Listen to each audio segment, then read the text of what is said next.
Support for this podcast comes from the Neubauer Family Foundation, supporting WHYY's Fresh Air and its commitment to sharing ideas and encouraging meaningful conversation.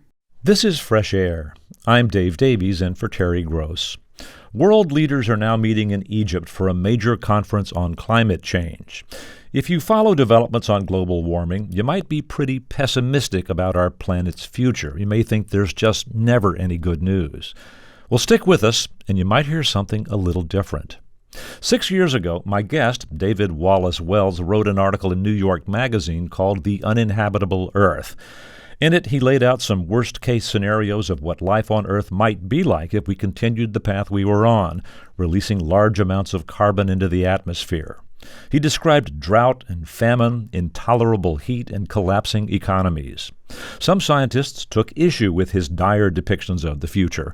He was called an alarmist. Some denounced his writings as climate porn. Wallace-Wells went on to write a best-selling book called The Uninhabitable Earth, and he continues to believe that we should be alarmed about the climate. But over the past several months, he's had dozens of conversations with climate scientists, economists, policymakers, activists, novelists, and philosophers to assess where we are now. And he has some surprising new findings in a recent article he wrote in the New York Times Magazine called Beyond Catastrophe, A New Climate Reality is Coming into View. David Wallace-Wells is a staff writer for the magazine and for the Times opinion pages. David Wallace-Wells, welcome to Fresh Air. Great to be here. Thanks for having me. Well, a few years ago, you were called a climate change alarmist. I don't know, was that fair? How do you regard your point of view then?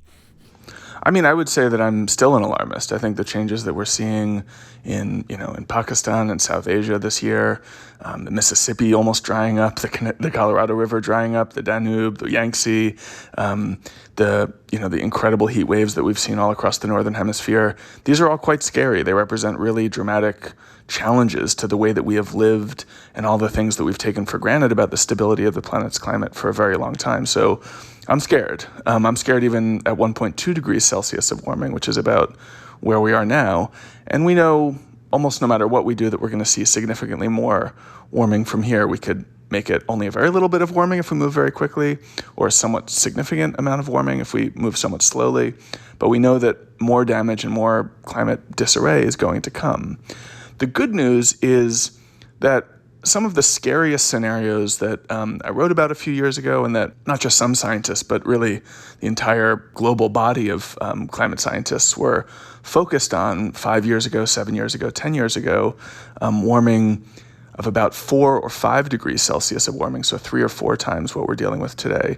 Those scenarios look a lot less likely. And so we're looking at a future for ourselves that is dramatically rearranged by warming in ways I think that should alarm us, but not utterly transformed or overwhelmed by its impacts in the ways that we might have imagined in our nightmares as recently as a few years ago. Okay, so there's been a change in projections for the future.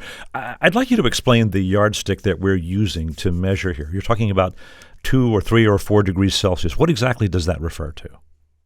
How much hotter the planet has gotten since the pre-industrial average. So for all of human history, the climate conditions of the planet have been remarkably stable, measured in terms of carbon concentrations in the atmosphere or global average temperatures. Of course, there have been weather disruptions, there have been outlier events, but when you average that all together, we evolved as a species and we developed civilization and everything we take for granted about human life on this planet, agriculture, all the way up through geopolitics. All of that is the result of climate conditions that held extremely steady for hundreds of thousands, if not millions of years. And that range of warming that encloses all of that history we describe as about 0 degrees of warming. That's what the pre-industrial average was, and it was on the basis of that climate that we have come to be the species that we are today and the civilization that we are today. Beginning a few hundred years ago, in certain parts of the world, we started burning all this carbon, particularly with coal, putting it up in the atmosphere. And the result of that is that the planet is sort of encircled like a blanket with carbon. And while we think of carbon and carbon dioxide as being a kind of a gas that dissipates, It's amazing how much we've actually put up there. In fact, the total is more than 1 trillion tons, which weighs more than absolutely everything that humans have ever built on this planet still standing on Earth today, which means we've done more to change the composition of the atmosphere and damage the climate's future up there than we've done in changing the landscape of the planet that we live on today. And the result of that is that we've gotten to this point about 1.2 or 1.3 degrees of warming.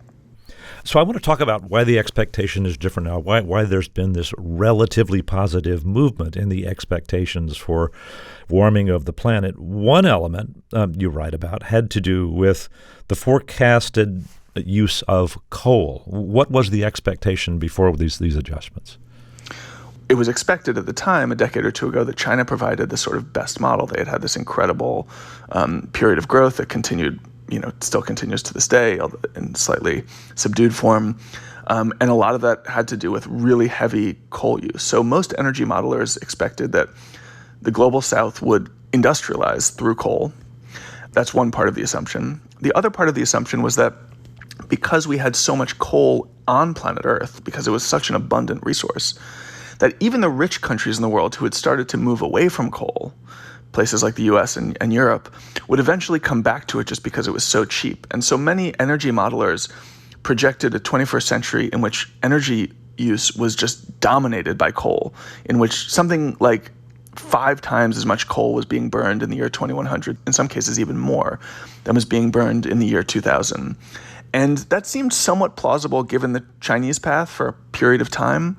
But even China's, depending on how you want to look at it, turning away from coal now, and renewables are now cheaper than coal. So I think one of the experts that you spoke with said, just adjusting for the expected use of coal would account for about half of the more optimistic warming scenario. There are 3 elements of the others. One of them is technology. What has changed in technology that has moved the needle here? Well, the big thing is a point that I mentioned when I was talking about coal, which is just that renewable power has gotten much, much cheaper and at the same time much more reliable. So since 2010, the cost of solar power has fallen by about 85 or 90%. So a unit of solar power now costs about 1/10 of what it did in 2010. And over that same period of time, fossil fuels have not fallen in price at all, which means that now many renewables are much cheaper than their dirty alternatives. In fact, according to one study, 90% of the world now lives in places where building new renewable capacity would be cheaper than building new dirty capacity. And indeed, in a lot of places, it's already cheaper to build new renewables than even to continue running old fossil fuel plants. It's not just solar power. Wind, both offshore and onshore, has fallen by between 60 and 80%. Battery technology, which has become even more crucial in making sure that solar and wind power can be used around the clock, not just when the sun is shining and the wind is blowing, that price has fallen by about 80 or 90% as well.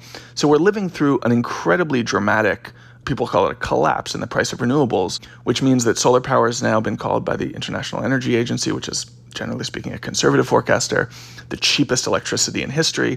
And the entire landscape of energy investment has really been transformed, both in the private sector and in the public sector, because nowhere in the world, anyone who's looking at these data points and making 10-year, 20-year, 30-year plans, everybody's going to think, well, we should be going all in on renewables here. We shouldn't be building new coal or new oil or new gas capacity.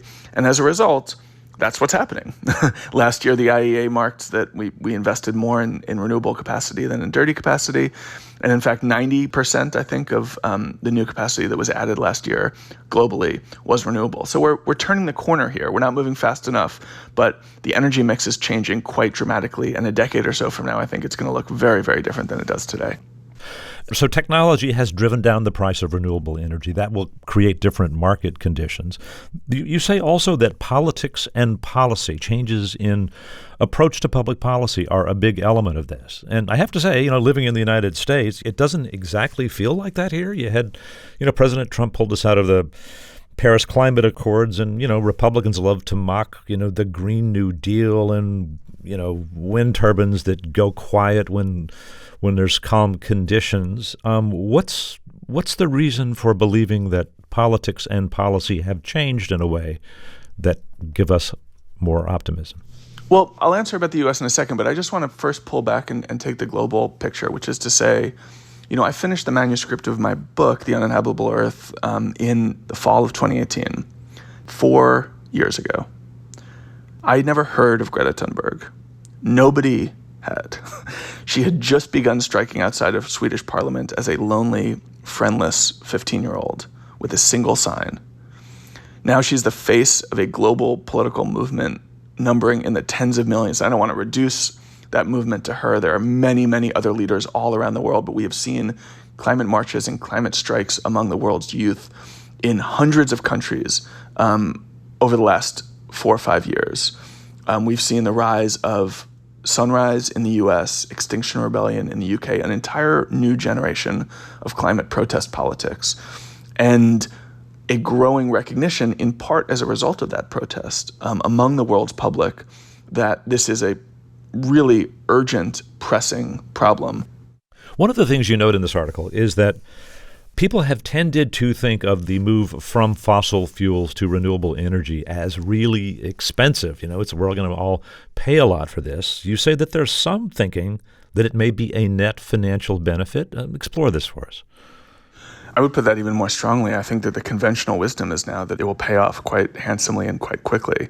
There have been a lot of reports over the last few years showing that the world would be richer if the transition away from fossil fuels was made more quickly. One big recent report suggested that the global benefit could be on the order of $12 trillion. And this is, just considering the economic benefits. So we're not even factoring in the climate benefits, and then maybe even more significantly, we're not factoring in the public health benefits. And this is something I've written about in other pieces, and just to pause briefly to emphasize it. Right now, it's estimated that 10 million people are dying every year from the air pollution produced primarily from the burning of fossil fuels, about 8.7 million from the burning of fossil fuels. Some estimates are a little lower, but they all run into the millions. We're talking about millions of premature deaths every year from the burning of fossil fuels. And we can eliminate those deaths if we get off fossil fuels and power our economies through renewable energy. Now, the new calculus that says we'll be more prosperous on the other side of a transition doesn't depend on those lives saved. It doesn't depend on the many more people who won't be suffering from respiratory ailments or won't be suffering from cognitive diminishment, higher rates of Alzheimer's and ADHD and a million other ailments that come with air pollution. We're not even factoring in those considerations. And we're not even factoring in the considerations from climate impacts themselves, where if we get off fossil fuels quickly and reduce the number of heat waves and the number of droughts and the number of extreme weather events, flooding events that we're seeing, we'll be better off too. We're not even counting that either. We're just saying just from the trajectories of economic growth coming from a faster transition, the world will be $12 trillion richer than if we moved a little bit more slowly. Then when you factor in those other things, the climate benefits, and then maybe even especially the public health benefits, it's such an obvious enticement and an opportunity that I don't think anybody looking seriously at the numbers would take any path but through renewable energy. Right, but the massive build-out will also cost money, and that won't drive rates up or car prices up, et cetera? The investments are significant in the short term, but even on the sort of 5-10 year time scale, the returns will be much more significant and sort of outweigh them. So the language of costs and benefits here has been sort of hijacked by climate skeptics who emphasize only the upfront cost. But, one kind of comparative equivalent is when we talk about EVs or installing solar panels on your roof, there's some amount of upfront cost that must be paid. But, you break even pretty quickly, and then you're essentially running on free energy going forward. That's the basic model of the economy as a whole. If we make those investments fast and significantly, we'll all be on the other side of that initial cost burden even faster. So are we going to see car makers just deciding, hey, it makes more sense, it's just going to be cheaper to build and run electric cars, and municipal utilities saying, gosh, let's invest in wind and solar? I think we're already seeing that. I mean, most of the world's car makers now have retirement dates for their internal combustion engine fleets. Some of them as early as 2030, some of them a little later. California, I believe, has a statewide ban on new internal combustion engine sales in 2030. I think it's possible that the culture shifts even faster than some of those deadlines suggest.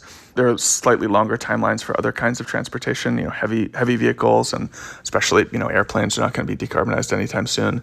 But I think the logic of the transition is really clear and universal, which means that almost every decision maker in every position of power, both in the private and the public sector, they see which way the wind is blowing. So, David Wallace-Wells, we've been talking about how there's some reasons for some optimism here.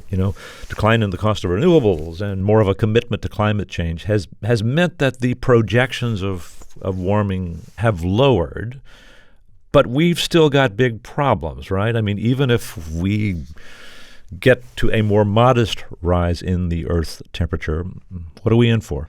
Yeah, I mean, the story of the last 5 years has a lot of reason for optimism. We're revising these sort of worst-case scenarios out of existence. But there's also some reason for pessimism, which is to say that the hopeful best-case outcomes we might have been dreaming of are no longer possible. And that means that we are heading for a world well past climate normal and deep, sort of knee-deep, if not neck-deep, into climate disruption and disarray.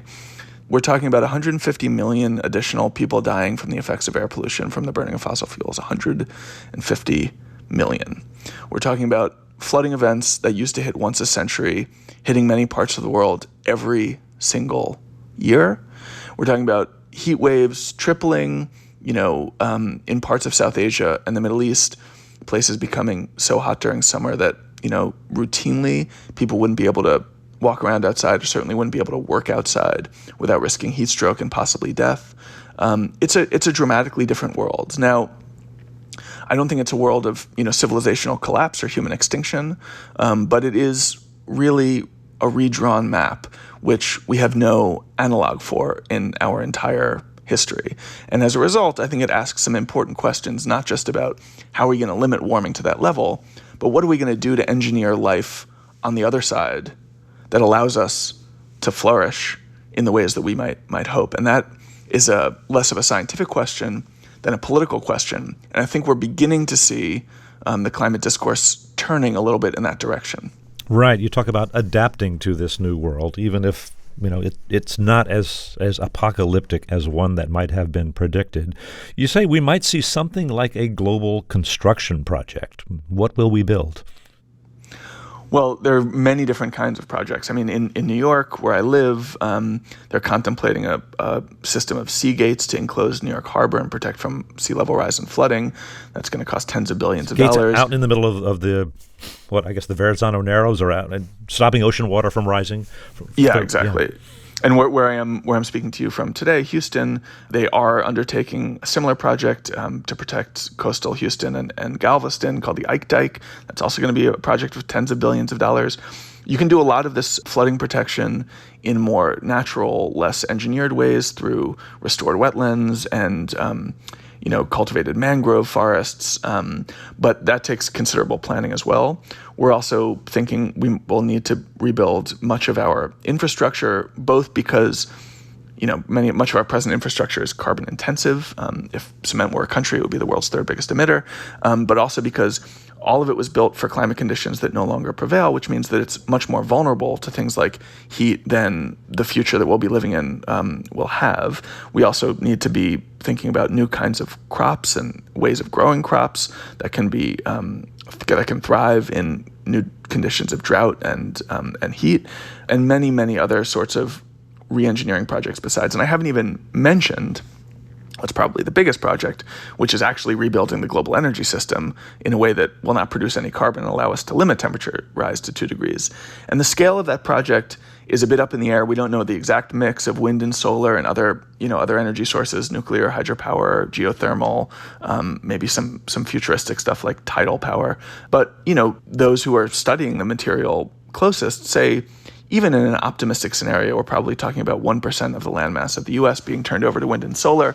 That's an area bigger than the size of Maine. And each of those projects will, of course, produce quite a bit of local opposition, which, ultimately will have to be overcome. Now, again, we don't really know how this is all going to play out, but we know that the oil and gas business has been the basic infrastructure of the modern world now for a very long time, and we need to replace all of it. The IPCC, the UN climate change body, also says, in addition to that transformation, We need to build a new infrastructure to allow us to capture carbon out of the atmosphere and restore it to the earth, to reduce carbon concentrations, and that we'll need to build that infrastructure at such a scale that it will itself be something like twice as big as today's oil and gas business. So we're talking about a massive project. Some people call it a new industrial revolution. Truthfully, you could describe it in even grander terms than that, I think. We need to take another break, David. Let me reintroduce you. We are speaking with David Wallace-Wells. He's a staff writer for the New York Times Magazine and for the Times opinion pages. He's the author of the book, The Uninhabitable Earth, Life After Warming. His new article, which has some interesting new material on climate change projections, is titled Beyond Catastrophe, A New Climate Reality is Coming into View. He'll be back to talk more after a short break. I'm Dave Davies, and this is Fresh Air. We're speaking with New York Times science writer David Wallace-Wells, who's written extensively about climate change. In a new article for the New York Times Magazine, Wallace-Wells writes that due to dramatic declines in the price of renewable energy and concerted efforts made to fight global warming, estimates of the expected rise in the Earth's temperature are now a little more than half what they were just a few years ago. But he says we're still in for far-reaching and painful effects from climate change. His new article is titled Beyond Catastrophe, A New Climate Reality is Coming into View. Many leaders in parts of the world that are not as wealthy, what people call the global south, have said, look, we didn't do this. You wealthy countries did this, and you owe us reparations or assistance for us to adapt to this new world. What are those movements look like? What are those? Where's that playing out? Well, just to set the stage a little bit, those are not specious claims. Pakistan, which this year suffered unbelievably bad monsoon flooding, pushing tens of millions out of their homes, destroying a year's worth of crops. This is a country that has produced in its entire industrial history only as much carbon emissions as the U.S. produces every single year. And because carbon hangs in the air for centuries, if not millennia, anything that the U.S. did 50 years ago or 100 years ago is still heating the planet just as efficiently as a piece of coal burned in China today. There's a sort of a mind-bending time feature about that since carbon lasts so long. The U.S. as a country is responsible for about 1/5 of all of the climate damage historically done through carbon emissions. All of sub-Saharan Africa, 800 million people, are responsible for about 1%. And many of these impacts are going to be visited upon the global south, particularly sub-Saharan Africa, South Asia, Southeast Asia, much more intensely than they would be in the northern latitudes, because many of those places are much closer to thresholds of real climate difficulty because they're much hotter already, and also because they have many fewer resources to respond and adapt. So climate scientists have recognized this dynamic from the beginning. Climate political leaders have recognized it for decades. And starting in as early as the 1990s, many of those leaders of climate-vulnerable countries began calling for a recognition of this problem and a sense of responsibility from the global north to help those countries whose futures they've damaged get over the hump and continue to thrive. That has been a sort of marginal call in climate politics for a long time. It was somewhat enshrined in the Paris Agreement under the 1.5 degree goal, the more ambitious 1.5 degree goal that was put into that agreement, because it was produced by vulnerable countries saying 2 degrees isn't safe for us, whatever you say. But in general, the global north has not been nearly as attentive to these needs as the leaders of those climate vulnerable countries would like. And perhaps the most clearest embodiment of that is that those countries, the rich countries in the world, promised in 2009 and then reaffirmed that promise in 2015 to send $100 billion every year to the global south to help them adapt. We have still not met that target. Even the most generous assessment of our giving, which includes all of this interest-bearing loans, so it's not exactly like climate philanthropy, doesn't get us up to $100 billion. Over the same period of time, those climate vulnerable nations have realized just how much more money they actually need than just $100 billion a year. And in fact, a new UN report just suggested that the total cost would be in the trillions annually by 2030. So we're very, very far off from those commitments. But the discourse is moving in that direction. We are talking about climate change in these terms, in terms of reparations, in terms of what's called loss and damage. for the first time sort of on the main stage. Things are moving in the right direction, even though, nobody in the global north is sort of willing to pony up the money that those in the global south say they need. So it's a little hard to assess exactly where we are, except to say that for the first time, this is the center of the climate conversation. We just don't know exactly where it will lead. Well, this is a point to bring up a fundamental difficulty in addressing this issue, which undermines optimism, at least for me and for a lot of people, and that is that, this is a global threat, and we are a world of nation states who are led by people who are focused on maintaining their power through winning elections or maintaining popularity, and so they're going to tend to focus, their highest priority will be domestic politics, and that's often not associated with spending tax dollars on people across oceans who, however much they may deserve it. This is a huge question, but how do we get past it? Well, I think there's sort of two different aspects to that. It used to be the case that the dilemma that you pose was the one faced by climate leaders, political leaders at the national level trying to decarbonize. They thought that undergoing that process, undergoing that transition would be burdensomely expensive, and they were reluctant to do it as a result. Now, because of the new economics of renewable power that we've talked about, almost all of those leaders see the benefits in moving more quickly to decarbonize. And that's really good for a number of reasons, but among them is that it sort of liberates us from this prisoner's dilemma approach to decarbonization that we thought we were in a decade ago. And it means that we don't have to ask the poor countries of the world to develop more slowly in order to protect the planet's climate.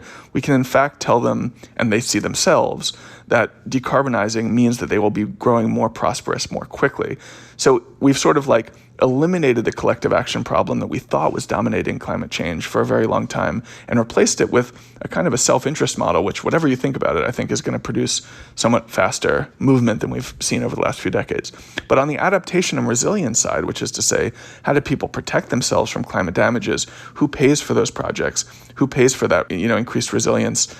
It's a much trickier question. And exactly as you say, the geopolitics are hard to sort out in a way that sort of lines up with any objective accounting of the moral responsibility here, which is to say, the rich countries of the world really did cause this problem. They really did benefit from carbon emissions, which have poisoned the future of the global south. We are rich in part because of fossil fuel-powered economic activity over the last couple of centuries. And, as a result, we should take seriously the debts that we've effectively imposed on the world's poor and their future, and try to do something at least to alleviate those burdens. Let me reintroduce you. We are speaking with David Wallace-Wells. He's a staff writer for the New York Times Magazine and for the Times opinion pages. His new article is titled Beyond Catastrophe, A New Climate Reality is Coming into View. We'll talk more in just a moment. This is Fresh Air. This message comes from NPR sponsor, the John Templeton Foundation, who believes in advancing humanity's understanding of the profound questions in life, funding research and catalyzing conversations that inspire people with awe and wonder since 1987. The John Templeton Foundation is proud to support leading scientists, philosophers, and theologians from around the world. Learn about the latest discoveries related to black holes, complexity, forgiveness, and free will at templeton.org. This is Fresh Air, and we're speaking with David Wallace-Wells. He's a staff writer for the New York Times Magazine and for the Times opinion pages, and author of the book The Uninhabitable Earth. His new article is titled Beyond Catastrophe, A New Climate Reality is Coming into View. As we're meeting, there's this big climate conference going in Egypt. It's called COP27, which, if I have this right, is the abbreviation for the 27th session of the Conference of the Parties to the UN Climate Convention, meaning that these parties have met 26 times before. I think there's sort of a view of climate conferences that they are cases where people make speeches and promises and then nothing happens. Is that too cynical? I think essentially the Paris Accords started a new chapter in this story, in organizing the world's countries in an unprecedented way to combat the challenge of climate change. And it's been aided in that because of some of the transformations we've been talking about in the price of renewables and the global political awakening. As a result, you're starting to see much more aggressive climate policy just about everywhere in the world. Some of it more binding than in other places. Some countries making more significant investments than others. But in general, we now have something like 90% of the world's GDP and 90% of the world's emissions committed to zeroing out carbon sometime in the middle of the century. And that was just a totally unthinkable proposition as recently as 5 or 10 years ago.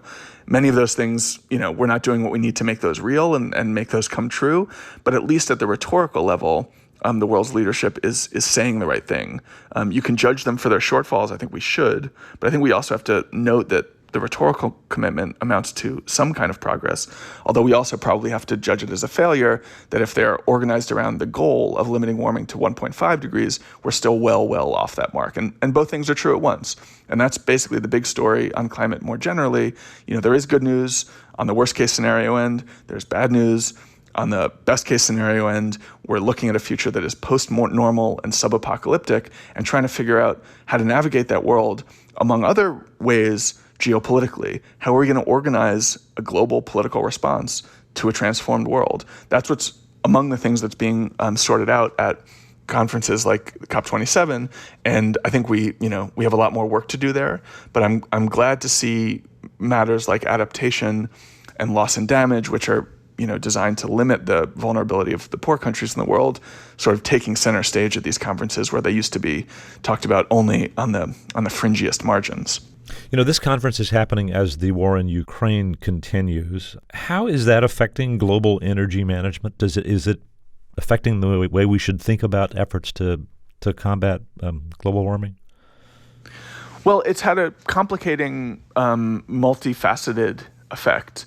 The sort of first order impact was to drive prices of particularly gas, but also oil, very high. That's why the U.S. had such high gas prices this year.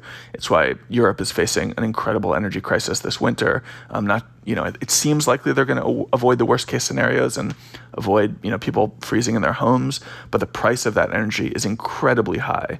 But the lesson of that, I think for most people observing the story from any kind of broad view perspective, is that we don't want to be in hock to autocrats and petrostate dictators. We don't want our cost of living to be affected by the geopolitical whims of a sort of warmongering dictator like Vladimir Putin.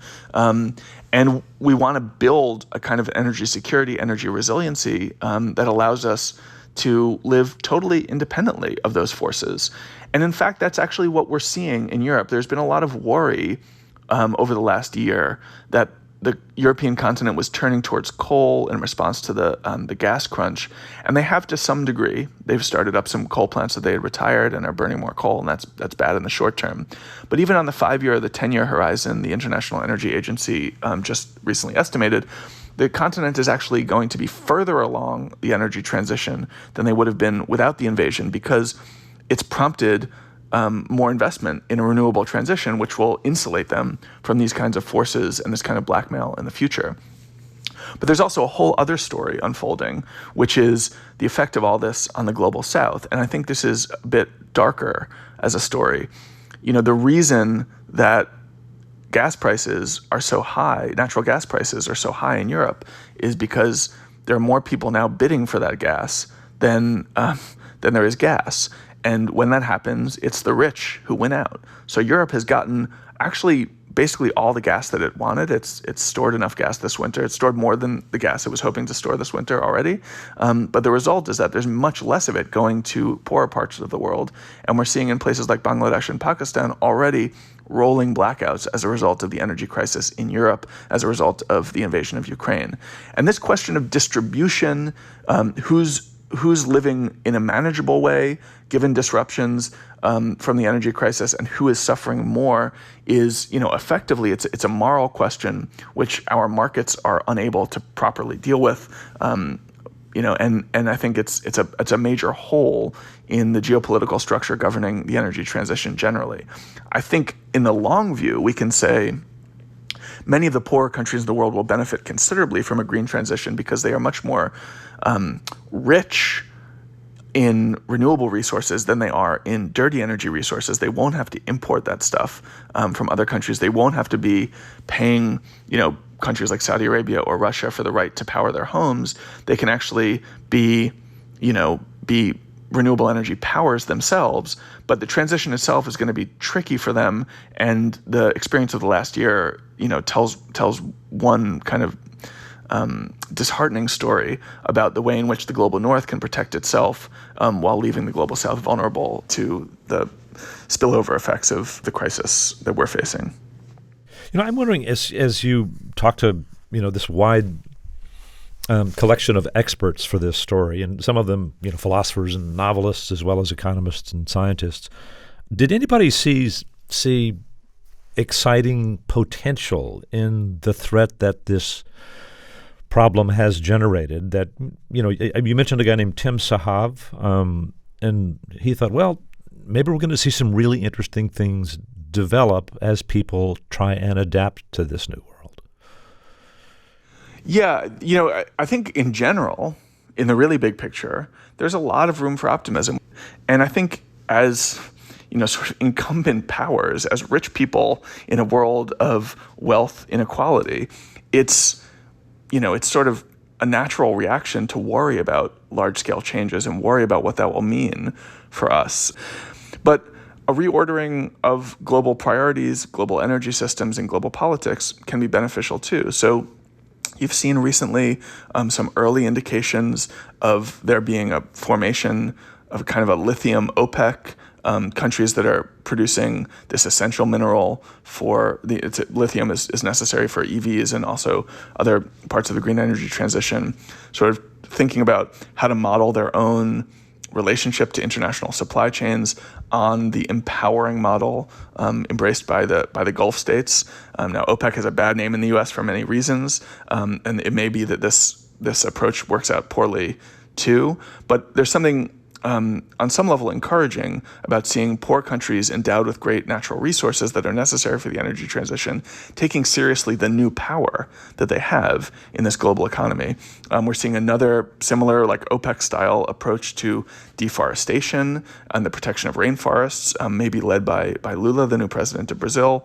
And so, beyond which, there's the possibility that places, say in Sub-Saharan Africa, could become really massive providers of green energy to the rest of the world because they are much more abundantly resourced in something like solar power than countries of Europe, which have many much darker skies and much cooler days. These climate impacts, they seem overwhelming, they seem dramatic, and they are real challenges to the way that humans live. But they are only half the story. They are only the landscape on which we're going to build that future. What kind of future is built is not just a matter of what the United States decides. It's also a matter of what the developing world decides, how they decide to build their own energy systems, how they decide to build new geopolitical alliances that will empower them in this transition and after. And we don't yet know the answer to that story, but we do know that the changes will be significant and will help define the 21st century as a climate century, not just in terms of climate impacts, but also in terms of the changes to our society and politics prompted by climate change, which may well bring us a more prosperous and just and equitable future, even in spite of the dramatic climate impacts that we now know are inevitable. David Wallace-Wells, thank you so much for speaking with us. My pleasure. Great to talk to you. David Wallace-Wells is a staff writer for the New York Times Magazine and for the Times opinion pages, and author of the book The Uninhabitable Earth, Life After Warming. His new article is titled Beyond Catastrophe, A New Climate Reality is Coming into View. For Terry Gross, I'm Dave Davies.